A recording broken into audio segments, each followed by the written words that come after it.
اللہ صلی اللہ علیہ وسلم نے چند لوگوں کو کچھ عطیہ دیا اور سعد وہاں موجود تھے۔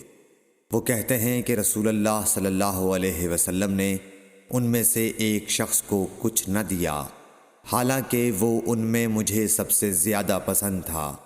میں نے کہا حضور، آپ نے فلاں کو کچھ نہ دیا، میں اسے مومن گمان کرتا ہوں۔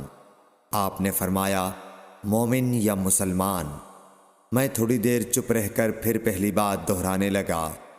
حضور صلی اللہ علیہ وسلم نے بھی دوبارہ وہی جواب دیا۔ پھر آپ نے فرمایا کہ اے سعد، باوجود یہ کہ ایک شخص مجھے زیادہ عزیز ہے، پھر بھی میں اسے نظر انداز کر کے کسی اور دوسرے کو اس خوف کی وجہ سے یہ مال دیتا ہوں کہ وہ اپنی کمزوری کی وجہ سے اسلام سے پھر جائے اور اللہ اسے آگ میں اوندھا ڈال دے۔ صحیح بخاری حدیث نمبر 27۔ ایک آدمی نے رسول اللہ صلی اللہ علیہ وسلم سے پوچھا، کون سا اسلام بہتر ہے؟ آپ صلی اللہ علیہ وسلم نے فرمایا کہ تو کھانا کھلائے اور ہر شخص کو سلام کرے، خواہ اس کو تو جانتا ہو یا نہ جانتا ہو۔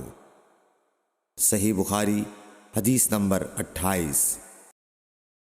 حضرت صلی اللہ علیہ وسلم نے فرمایا، مجھے دوزخ دکھلائی گئی تو اس میں زیادہ تر عورتیں تھیں جو کفر کرتی ہیں۔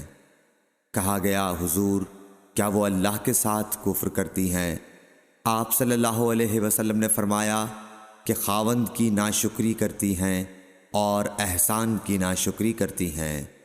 اگر تم عمر بھر ان میں سے کسی کے ساتھ احسان کرتے رہو، پھر تمہاری طرف سے کبھی کوئی ان کے خیال میں ناگواری کی بات ہو جائے تو فوراً کہہ اٹھے گی کہ میں نے کبھی بھی تجھ سے کوئی بھلائی نہیں دیکھی۔